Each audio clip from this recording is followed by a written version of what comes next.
Temples were almost always built on hills. Today we're going to see a very special temple. We can see it from the distance. We've always known it was there, but we've never taken the time to go visit it because we've always been too busy with all the things that we have to do. So we can see it ahead in the distance up on a hill. It's white, very beautiful, done in the Greek style. So we walk towards this temple. And we start to enter a garden that is at the base of the temple. The garden's very beautiful. They planted flowers and fruit trees.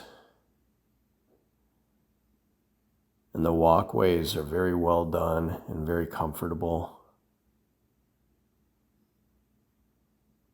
So we walk up to the stairs and we look in front of us. And we feel our worthiness. Now we are ready to go to the temple.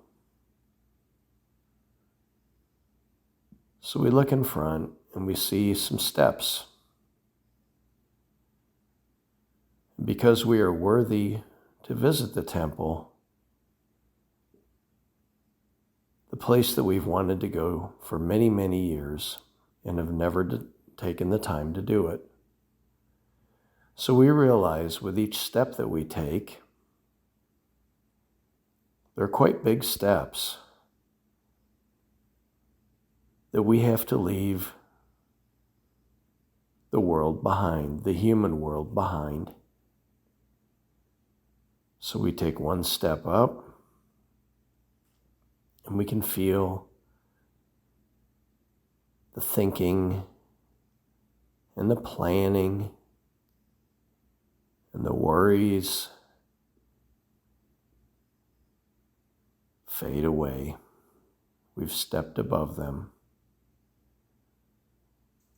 And we take another step and we let all that is finite go.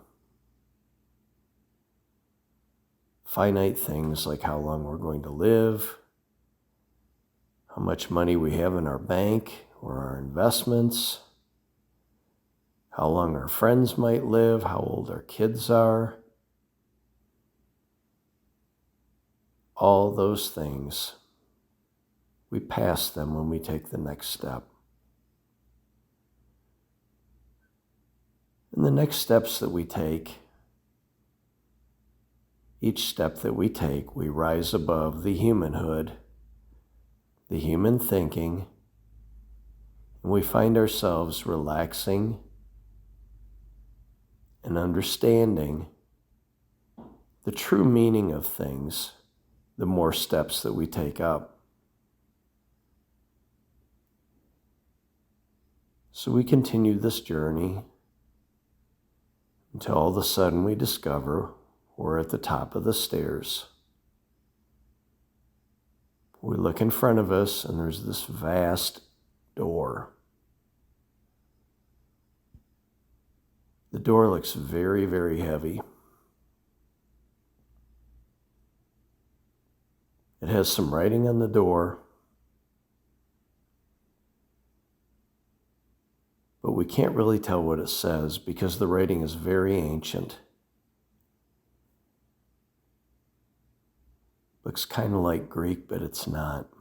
It's before Greek. This writing has been around forever. There's a message for us. So we expect the door to be very heavy. So heavy that it might even keep us out.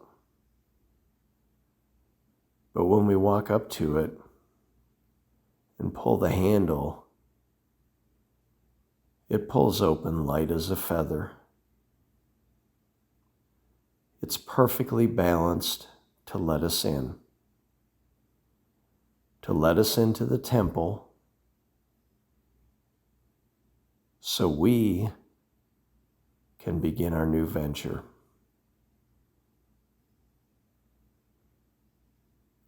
So we step inside, and the first room is this giant marble room, perfectly shined, very well built, a square room.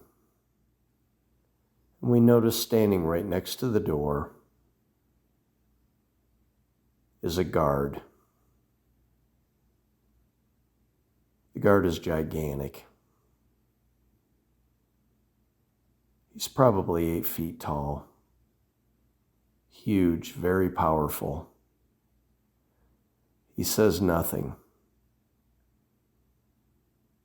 but we know that he is the one that makes sure that all rules are followed.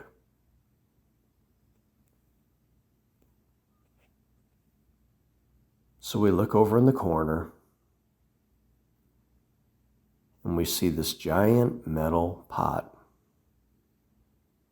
And inside the pot, there's a fire going. A hot, hot fire.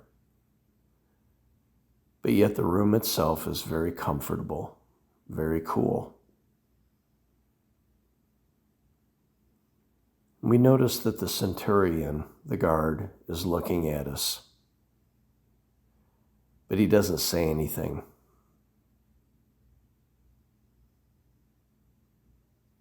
And then we walk towards the pot, and there's a message on it.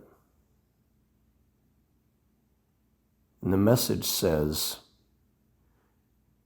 in ancient language, you must leave everything here.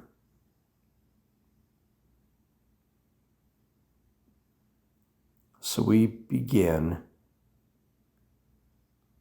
to throw the things into the pot that are of the human world, things that we've held on to when we were walking up the stairs. We had an agreement that we were not going to take anything with us, but we have.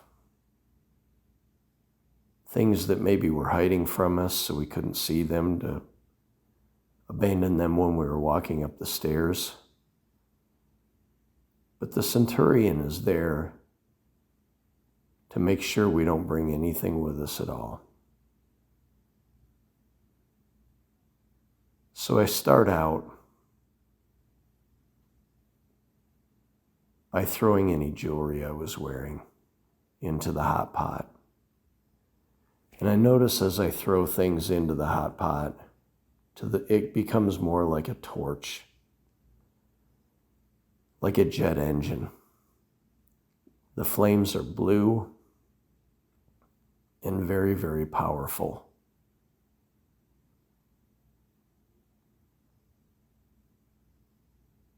Next, I throw away my wallet and all the contents, my identity, my bank cards, my credit cards, everything that I had, my possessions, is all tied to the wallet. And I start to walk off, and the centurion gently but firmly grabs me by the shoulder. And I'd almost forgotten again. I have to throw my phone and all other devices that I might have. So I throw them into the fire. And I notice that they burn very, very hot. They flash when they fall into the fire. And that's all my connections, my knowledge, my tie to the electronic world, to my human world. And I actually feel relieved, because sometimes the things that are supposed to make life easier make it much more complicated.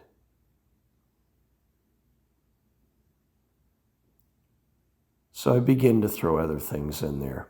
My clothes, the way I look, the way I carry myself, sincerely or not, all gets thrown into the fire to be burned away. And each thing that I remember that gets burned away, my life feels a little better. I feel a little bit more at peace. Like I'm living a more harmonious existence. So I stand there for a minute. And the centurion is not there any longer.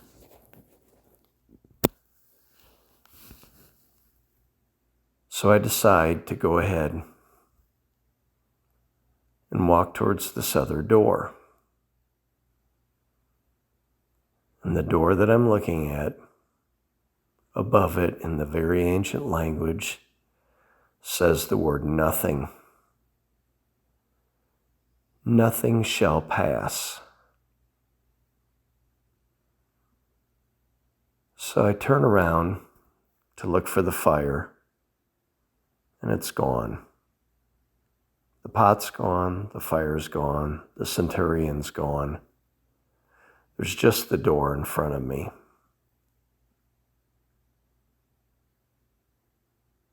So I go open the door. And inside the door, as I walk into the room, over to the right, there is a giant tub or a tank. And it's filled with water. It's filled with a very clean, beautiful water, beautiful color. And this big wooden tank is bubbling. But yet I don't think it's hot or cold. It's just there to clean. So I climb into the tank and submerge myself. Because I don't know all the things that I might have missed that needed to be cleaned away. My relationships, my expectations, my plans, my desires, my classifying people and judging. That's something that I have to get clean. Making judgments, not just about people, but why things turned out a certain way. Why somebody did something I didn't think they should do. All of these things need to be cleaned away. The games my mind plays in relationships, scrubbing away by all these bubbles in this beautiful tank, cleaning away judgments, things that have been holding me back. All of it's cleaned away. The people I encounter, how I think about them, seeing them from a human point of view, my neighbors, my relatives, my family, all their imperfections, cleaning away, because they are perfect. So I continue to scrub so I can become clean and pure.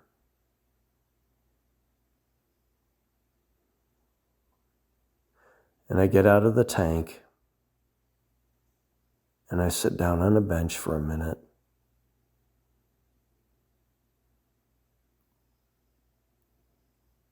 And I feel pure. I feel bad because I've judged people so harshly for many, many years. I've created problems when there were no problems. I haven't looked at people with compassion and interest other than self-interest.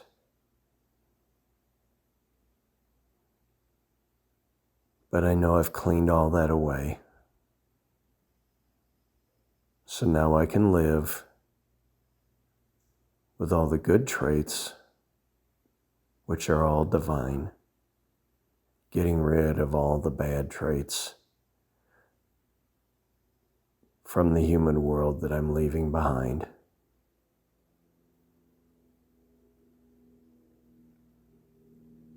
So I stand up and I walk down a hallway and I come to another room. And in this room is a dull light, very inviting, very nice. So I walk in and there's a table sitting in front of me. And the table has a sign above it. And the sign says, Infinity. And there's a loaf of bread, a giant, beautiful, perfect loaf of bread sitting on the table. And I just look at it for a few minutes. And I realize the bread of life, the infinite bread of life, is right here in front of me. The omnipresence is right here in front of me, everywhere, all over, everywhere.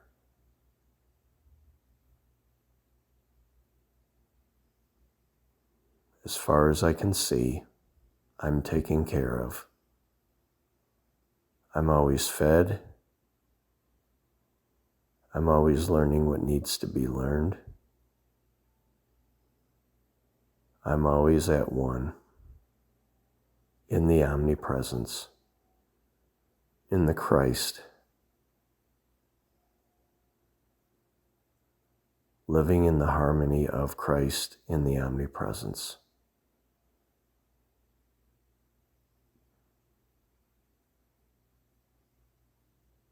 So I stay here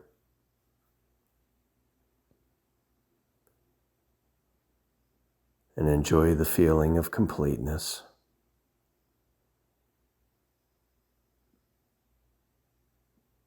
And relax, knowing that everything is infinite. Everything of any importance, everything that is pure, is infinite and always there for me. And it is here to make the crooked places straight and to provide so I can shine like a light.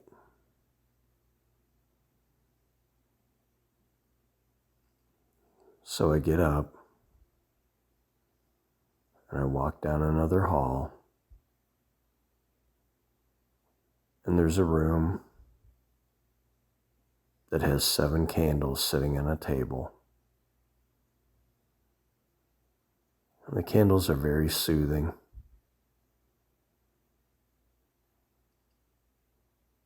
Very relaxing. Very harmonious.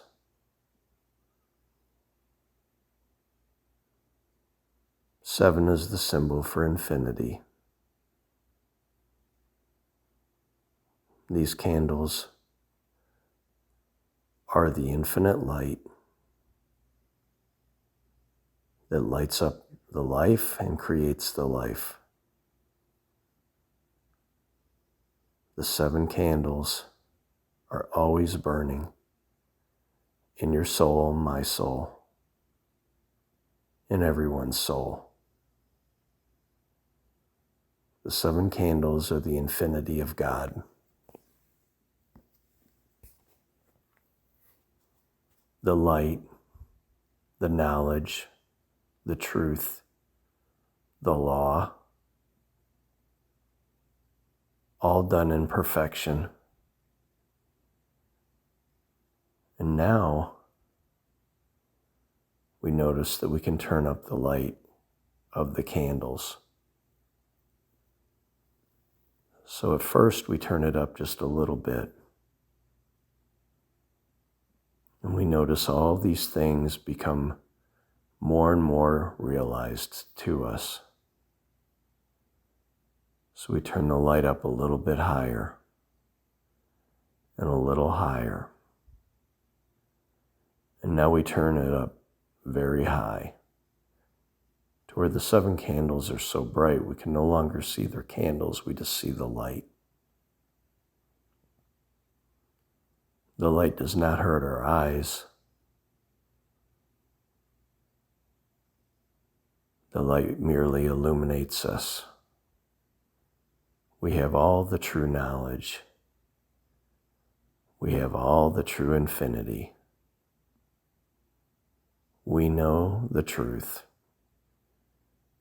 because the light has come to us and given us the Word of God. Here we can honestly say, Thy grace is thy sufficiency in all things. Because I'm living in the presence of God, I have no desire but to live in this presence. It is good for me for all time. I work under the will of God. The light has given me the illumination, the patience, the intelligence, the infinite intelligence to see what I need to do and to live in the present moment under the presence of God.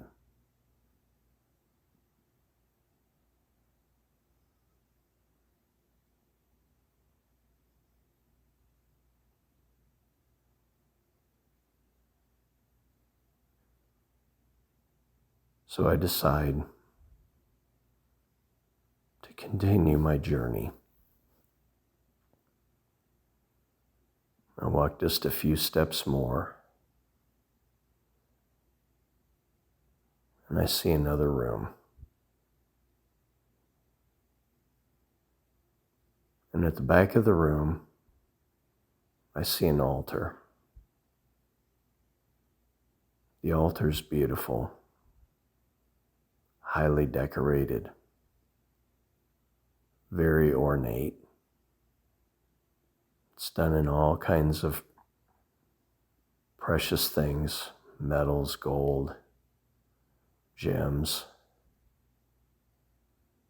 It's beautiful. All done by the finest craftsmen with infinite knowledge.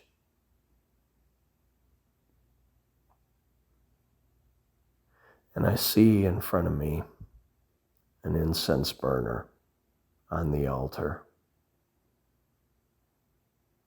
And the incense is beautiful. I've never smelled anything like it. It's just burning, letting me enjoy living with the incense, enjoying the present moment, enjoying the beautiful divine smell.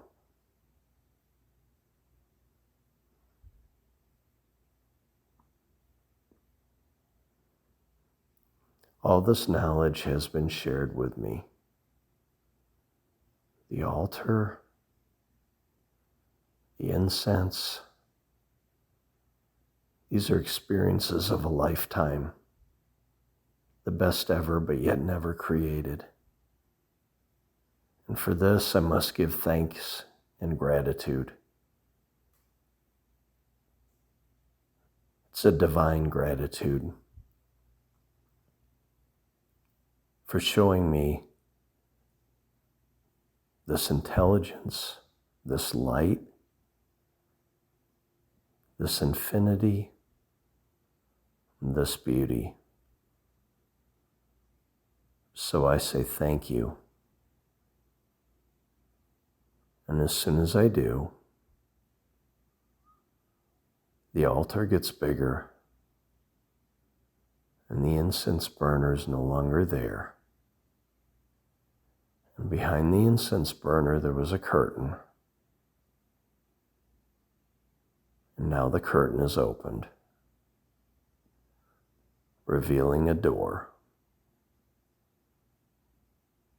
As I walk through the door,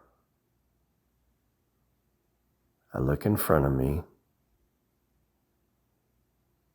and there in front of me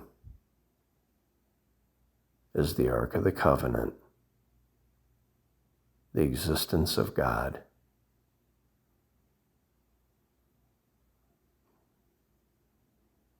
And I walk up to this ark, and it gently overtakes me and gives me the divine intelligence to become one with God, one with all life and all creation. Perfect peace, perfect life, with contentment and energy.